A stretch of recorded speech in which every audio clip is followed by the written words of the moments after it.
Knowledge इतनी ज़्यादा है कि कोई भी सेकुलर और लेफ्टी लिबरल्स उनके सामने नहीं टिकता। और वो लोग जो सुधांशु त्रिवेदी की नॉलेज से पहले से वाकिफ़ है वो तो डिबेट में ही नहीं आते। कई बार आपने देखा होगा कि सुधांशु त्रिवेदी जब फैक्ट खोलने लगते हैं, जब एक्सपोज करने लगते हैं तो वो चिल्लाने लगते हैं, जैसे सुप्रिया श्रीनेत। वो कभी भी सुधांशु त्रिवेदी को बोलने नहीं देती। और यही नहीं बल्कि मौलाना भी ऐसा सब करते हैं, क्योंकि उन्हें पता है कि एक बार सुधांशु त्रिवेदी ने बोलना शुरू किया तो दूध का दूध और पानी का पानी हो जाएगा। तो वीडियो का एंड तक ज़रूर देखें। जय हिंद। तो सुधांशु गरीबों के मसीहा हैं प्रधानमंत्री मोदी, देश अमीर लोग गरीब।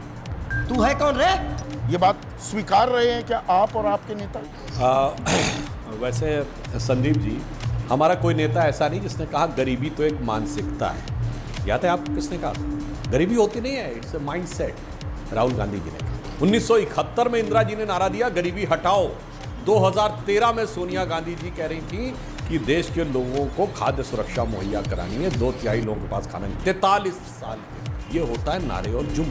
और दूसरा एक यथार्थ होता है, आंकड़ों पर तो अभी बाद में आएंगे कि यथार्थ होता है मान्यवर, सुनी हुई चीज, कही हुई चीज और अनुभव की हुई चीज, दोनों में जमीन आसमान का है। जो सोने और चांदी के चम्मच लेके मुंह में पैदा हुए हों, जिनके पिताजी के नाना के बारे में कहा जाता हो कि कैम्ब्रिज में पढ़ने जाता। नमस्कार दोस्तों, मैं सुनील और आप देख रहे हैं क्विक रिएक्शंस में आप सबका एक बार फिर से स्वागत है। आज का वीडियो होगा हमारे बुद्धिमान ज्ञानवान सुधांशु त्रिवेदी जी का, जिससे कोई भी भिड़ता है ये उनका फाड़ के रख देते हैं या उनका हालत बेहाल कर देते हैं।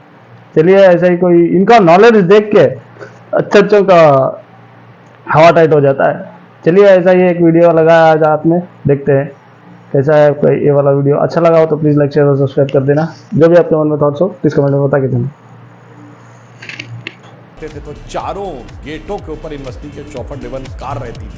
अपने मुंह से कांग्रेस के लोग बोलते हैं कि सैकड़ों करोड़ की संपत्ति थी और आनंद भवन था।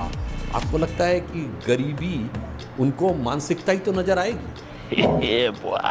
ऑन द कॉन्ट्रेरी, हमारे प्रधानमंत्री जी वो हैं जिन्होंने स्वयं बोला था कि उनकी माँ को एक समय ऐसा भी आया जो दूसरे घरों में बर्तन मांजने पड़े। तो उन्होंने गरीबी को अनुभव किया है, इन्होंने गरीबी के बारे में सुना है।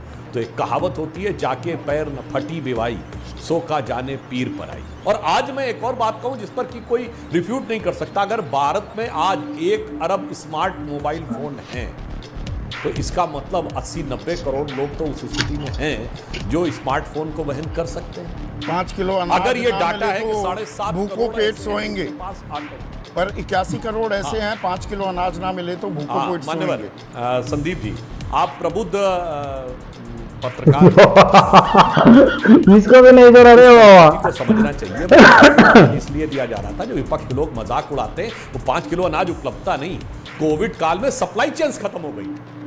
अगर हम पैसा भी किसी को दे देते, आप जाते मोहल्ले की दुकान में, सारे मोहल्ले को देने लायक राशन था क्या उसके पास? नहीं था। अब ऐसी स्थिति नहीं है। मैं पुनः आपसे कहना चाहता हूं, आज भारत की प्रति व्यक्ति आय यदि 86,000 से बढ़कर 1,72,000 हुई है तो इसमें तो कोई किंतु परंतु नहीं है ना, तो नहीं है ना। सुधांशु त्रिवेदी सरकार दलित विरोधी, और ये बात मैं नहीं कह रहा।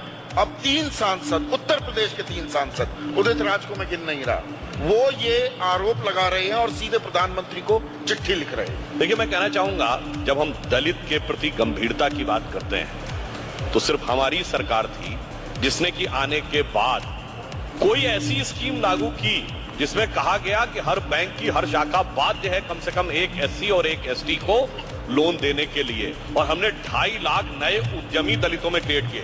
इससे पहले क्या माना जाता था कि साहब दलितों में कोई उद्यमी थोड़ी हो सकते हैं, वो तो केवल नौकरी दीजिए और नौकरी सड़कों पर हैं। बहुजन समाज पार्टी की सरकार में 29 अक्टूबर 2007 को मायावती जी ने जो शासनादेश जारी किया था, सर्वोच्च न्यायालय ने तो कुछ भी नहीं किया है। उसमें तो साफ साफ लिखा था, न्यायालय ने ठीक किया। नहीं, मायावती की सरकार में क्या लिखा था कि यदि गलती पकड़ी जाए, एक तो जांच के बाद रिपोर्ट दायर हो, और अगर गलती हो तो नियम 182 की तरह दंड का प्रावधान। और वो हो गए दलित के चैंपियन। वो समाजवादी पार्टी जिसने रिजर्वेशन में प्रमोशन समाप्त किया, वो हो गए दलित के चैंपियन। फैसला सही है कि गलत है? सुप्रीम कोर्ट ने तो अभी कुछ किया ही नहीं है।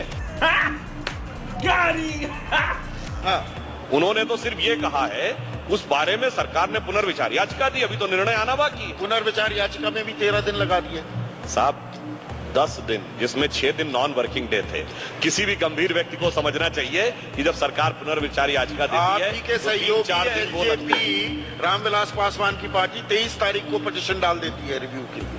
हाँ, तो सभी लोग डालते हैं, हमारी तरफ से भी हमारे नहीं, प्रवक्ता आपको ने पिटीशन खेल डाली ये है। देख रहे थे, नफे नुकसान का खेल तो नहीं हो रहा था। सवर्ण तो नहीं बुरा मान जाएंगे या दलित तो नहीं बुरा मान जाएंगे, बस उसी नूरा कुश्ती में 13 दिन गुजर गए। अगर किसी पार्टी के नेताओं के खिलाफ दलित एक्ट का आरोप लगा हो तो वो कौन पार्टी थी? समाजवादी पार्टी। देखिए, यही कहते हैं देखने का नजरिया। ये जनरल आसिम मुनीर को जो आज ट्रंप ने लंच दिया है, पहली बात तो समझिए, there is an American proverb that there can never be a free lunch. If there is a free lunch there has to be poison. वाह। अब आप समझिए कि आज तक इससे पहले 3 अमेरिका के जनरल्स जो हैं वो लंच कर चुके हैं, बट एज ए पार्टी। अरे सर, मैं पूरी बात बता रहा हूँ, सुनिए तो। अरे हमारे साथ फ्री नहीं था, हमारे साथ $131 बिलियन का। हाँ, तो वही मैं पूरी बात होने देते तो आपको उत्तर मिल जाता विवेक जी। आपने बीच में बोला तो मैं जवाब दे देता हूँ। हमारे साथ लंच कर रहे थे तो हमारे साथ ट्रेड की गुंजाइश है। $131 बिलियन का इंडिया का अमेरिका के साथ ट्रेड है, $45 बिलियन का सरप्लस है। पाकिस्तान का कितना ट्रेड है भाई? अब ये बीच में बार बार मत बोलिए, गलत बात है। आपने बोला, मैं उसका जवाब दे रहा हूँ। अब मैं बता रहा हूँ, आप बता सकते हैं पाकिस्तान का कितना ट्रेड है अमेरिका के साथ? कुछ नहीं दे सकता। जिसे ऑन द लाइटर नोट में कहूंगा, नंगा नाचेगा क्या, नहाएगा क्या, निचोड़ेगा क्या? नंगा नाचेगा क्या, निचोड़ेगा क्या? कंफ्यूजन उन लोगों के मन में है जो परमानेंटली कंफ्यूज। जिन लोगों के मन का कंफ्यूजन कभी दूर ही नहीं हुआ है। अच्छा, ये बताइए, वो किस चीज पे कंफ्यूज नहीं थे? जब कोविड वैक्सीन आया तो उन लोगों ने ये कहा कि साहब ये तो बन ही नहीं सकता इतनी जल्दी। उस सेलुलर माइक्रोबायोलॉजी के एक्सपर्ट हो गए तो उस पर कंफ्यूजन दिखाने लगे थे। जब अनाउंस हुआ कि जनवरी में वो होगा, उन्होंने कहा इतने कम समय में हो नहीं सकता, हमें सैंपल दिखाइए, स्टैटिस्टिकल फॉर्मुलेशन कि कितनों पे सर्वे किया गया। स्टैटिस्टिक्स के एक्सपर्ट हो गए थे। अरे साहब, ये तो राम मंदिर के समय कंफ्यूज थे कि मुहूर्त ठीक नहीं है। आप क्रोनोलॉजी समझ लीजिए। इनकी जो दुर्गति हुई है वो किस कारण से हुई है? इनको समझाया गया सेकुलरिस्टों द्वारा, अरे हमें तुमसे बड़ी मोहब्बत है। ये बीजेपी आरएसएस को बड़ी अदावत है, और मोहब्बत अदावत की सियासत में ऐसे फंसे कि किसी को किसी की मोहब्बत ने मारा, किसी को किसी की अदावत ने मारा, और शराफत अली को सेकुलर सियासत ने मारा।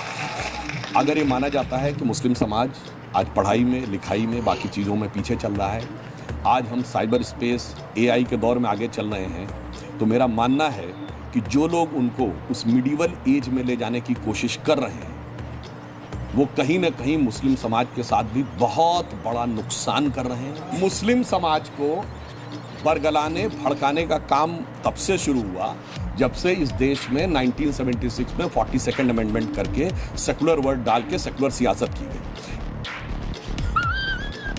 तो सेकुलरों को एक्सपोज करने में, और वो भी फैक्ट्स के साथ, सुधांशु जो भी सुधांशु जी बोलते हैं सुनने में तो बहुत इंटरेस्ट आता है।